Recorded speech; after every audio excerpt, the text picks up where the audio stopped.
Oh, Kristian pun Allah. Oh, Islam pun Allah. Oh, sama. Kristian ni dia kata Tuhan dia Allah. Ya, masing-masing ada hak. Isunya bukan pada penggunaan kalimah Allah. Isunya adalah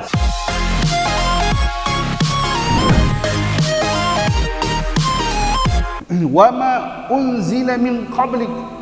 Dan ciri-ciri orang yang bertakwa ini bukan sahaja mereka beriman kepada apa yang diturunkan kepada engkau wahai Muhammad, dan barang yang diturun daripada dahulu engkau daripada Taurat dan Injil dan lainnya juga mereka beriman. Ini yang kata kitab-kitab yang diturunkan. Nah, kitab Taurat, kitab Zabur, kitab Injil, itu yang masyhurlah 4 kitab yang wajib kita percaya dan kita imani. Semua itu nak abang apa ni? Ayat ni nak abang apa? Ayat ni nak abang kata Nabi kita dan Nabi-Nabi dahulu yang diutuskan kepada mereka kitab dan juga suhuf-suhuf ini, semua itu adalah membawa agenda yang sama, iaitulah mentauhidkan Allah, beriman kepada Tuhan yang sama, beriman kepada Allah yang satu. Kan baru-baru ni main isu Mahkamah Tinggi memutuskan boleh kepada agama Kristian menggunakan kalimah Allah dan 3 baki kalimah yang kita kata adalah sinonim milik Islam ini, iaitulah solat, Kaabah dan Baitullah, boleh digunakan bagi penganut agama Kristian untuk tujuan pendidikan. Pendidikan. Dalam masalah ini, isu ini dah dibahas lama daripada tahun 2003 ataupun 2004 dulu. Masa Datuk Hassan Mufti pun, Datuk Seri Haji Hassan kita mantan Mufti pun dah buat satu kenyataan dan tidak membenarkan selain daripada orang Islam menggunakan perkataan-perkataan ini. Tapi isunya, adakah salah mereka sebut? Isu dia tang situ. Mereka tak salah mereka sebut. Kita lagi tak salah lah, dapat pahala sebut Allah, Allah, zikir lah tu. Cuma isunya penggunaan ini, adakah mereka kata salah dia pengguna? Contoh kita jemput, Chong, apa pasal? Ni hujung minggu main kenduri. Dia kata insya-Allah. Dia boleh dia sebut begitu. Insya-Allah dia ke satu tak dikira dah pahala dosa kat dia. Sebab dia bukan orang Islam. Cumanya kita tak mau perkataan ini dipermain-mainkan. Isu dia tang situ. Sensitif dia tang situ. Kalau hang sekadar nak sebut, kalau sekadar kamu nak sebut Tuhan kamu Allah, Tuhan kami pun Allah, dia kata lagu tu lah. Kan Kristian ni dia kata Tuhan dia Allah. Dan hakikat bila kita faham daripada ayat ini memang Nabi Isa juga menyeru untuk beriman kepada Allah. Nabi Musa juga menyeru untuk beriman kepada Allah. Nabi Daud alaihissalam juga menyeru, semua Nabi menyeru untuk beriman dan mentauhidkan Allah. Maka Yahudi mendakwa Allah Tuhan mereka. Nasrani ataupun Kristian, bahasakan Kristian mendakwa Tuhan Allah Ta'ala itu Tuhan mereka. Ya, masing-masing ada hak. Cuma isunya bukan pada penggunaan kalimah Allah. Isunya adalah salah guna kalimah itu sehingga boleh menyebabkan keraguan kepada orang awam. Yang ni masalah. Tang sini masalah dia. Oh, Kristian pun Allah. Oh, Islam pun Allah. Oh, sama. Yang tu jam. Hak tu susah sikit.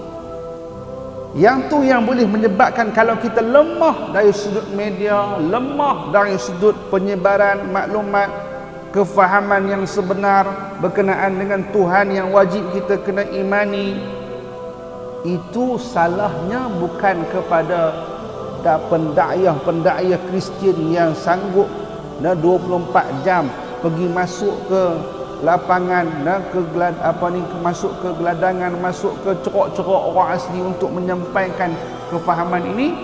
Tetapi salahnya kepada kita yang membiarkan perkara itu berlaku. Hal keadaan kita ada kuasa, kita ada tajaan, kita boleh juga berjuang sama, berdakwah menyampaikan risalah yang benar. Berapa ramai di kalangan kita yang keluar daripada universiti yang berstatus ustaz dan ustazah. Berapa ramai di kalangan kita yang keluar bergelar al-hafiz, al-alim. Tak bolehkah kita ni menyampaikan risalah ni? Ini satu challenge lah untuk kita. Saya tak kata saya setuju, tapi saya nak bawa menarik perhatian pada semua hari ini. Isunya, adakah mereka tak boleh guna? Isu tu, adakah mereka tak boleh sebut? Sebut, ya boleh sebut. Cuma kita bimbang penyalahgunaan. Dan bila penyalahgunaan itu ni cerita dia Mahkamah Tinggi dah putuskan. Tak apa, kalau ada rayuan ke keputusan bencana lepas ni kita tak tahu Allah. Cuma majoriti mufti-mufti yang sebelum ni mufti tak setuju. Tak setuju dia di atas masalah apa? Masalah salah guna dia lah. Tapi saya nak ambil dia sudut pandang area yang lain. Sudut pandang yang lain adalah apa kita buat. Dan poin peluang yang mereka Kristian nampak lah. Kita nampak Kristian lah. Peluang yang Kristian nampak bila sebut, kami boleh sebut dalam Bible Allah dengan harapan, macam mana? Harapannya orang Islam faham Tuhan yang sama, so boleh masuk agama Kristian. Sebab apa kita tak boleh ambil peluang yang sama? Kita pergi pada orang Kristian, ni Tuhan sama, so masuk Islam lah, sama. Peluang tu, tapi sukarlah. Memang kalau sebut ni petik jari pun boleh, tapi nak buat. Tentang situlah, ini adalah isu yang besar. Dan sikap yang diambil pendirian oleh mufti itu sangat tepat kerana kebimbangan untuk mengekang. Dan apa yang telah dibuat sebagai keputusan Mahkamah Tinggi ini satu cabaran, challenge pada kita. Kita ada Menteri Agama yang sepatutnya ada sesuatu tindakan yang munasabah, dan kita ada barisan mufti yang mempertahankan. Ini semua kita kena peranan. Dan kita ada pendakwah-pendakwah yang bukan nak bagi serabut kepala otak lagi bincang isu ni. Macam mana kita nak selesaikan masalah? Keputusannya kita tak tahu. Apa yang terkini itulah boleh di atas tujuan pendidikan. Nama Allah, nama solat, namanya Kaabah, namanya Baitullah. Mudah-mudahan Allah Ta'ala lindung kita semua. Kalau tengok dalam fatwa di Darul Ifta, dia kata boleh. Boleh, tak apa. Sebab apa? Sebab dia nampak sebenarnya kalau situasi di negara Arab biasa. Kalau tuan-tuan perempuan pernah pergi Mesir kan, kita pun tak tahu nak beza Kristian dengan orang Islam sama. Dia pun sebut Allah. Cuma masing-masing faham. Masyarakat semua sangat hidup dengan ilmu, perbahasan yang sangat baik. Dan itu bagi Islam di sana nampak peluang pula untuk nak tarik orang Kristian.